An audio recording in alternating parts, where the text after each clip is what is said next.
कैसे हो प्यारे बच्चों? आई होप आप सभी लोग ठीक होंगे। तो बच्चों आज हम लोग पढ़ने वाले हैं प्लास्टर ऑफ पेरिस के बारे में। दो चीजें पढ़ेंगे, एक तो बनाने की विधि पढ़ने वाले हैं और दूसरा प्लास्टर ऑफ पेरिस के उपयोग जानने वाले हैं हम लोग। तो प्यारे बच्चों, जब कभी भी हम लोग प्लास्टर ऑफ पेरिस को बनाते हैं तो जिप्सम को हम लोगों को या तो 373 केल्विन या तो 100 डिग्री सेल्सियस पर गर्म करना पड़ता है। तो जब हम लोग जिप्सम को गर्म करते हैं तो क्या करता है कि क्रिस्टल जल के कुछ अणु त्याग कर प्लास्टर ऑफ पेरिस देता है। तो प्यारे बच्चों आइए केमिकल रिएक्शन से आपको समझाने की कोशिश करते हैं। तो जिप्सम का सूत्र होता है प्यारे बच्चों CaSO4 × 2H2O। हम लोगों ने क्या पढ़ा है कि जिप्सम को जब हम लोग गर्म करते हैं, क्या करते हैं प्यारे बच्चों? गर्म करते हैं।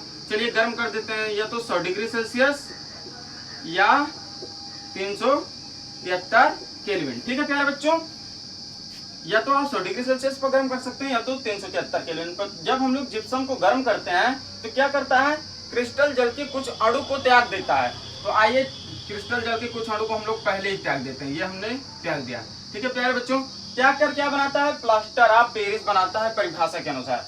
तो प्यारे बच्चों प्लास्टर ऑफ पेरिस CaSO4 का होल ट्वाइस इंटू H2O।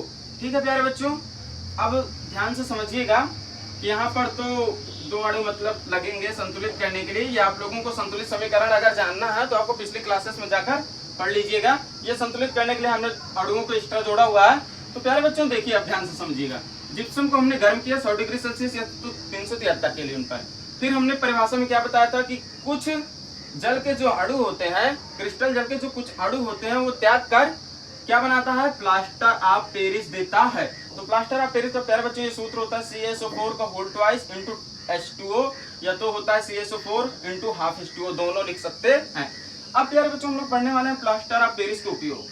तो पहला नंबर, ये जो प्लास्टर है वो काम आता है टूटी हुई हड्डियों को जोड़ने के लिए। दूसरा काम आता है दांतों के प्लास्टर को बनाने में।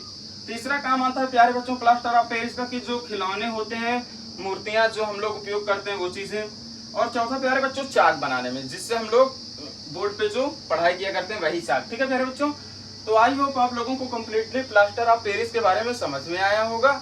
हम लोग नेक्स्ट वीडियो में मिलेंगे एक नेक्स्ट चैप्टर के साथ, क्योंकि इस क्लास के साथ साथ आपका ये चैप्टर अन्य क्षार एवं लवण पूरी तरह हमने पढ़कर, समझकर, लिखकर कंप्लीट कर लिया है।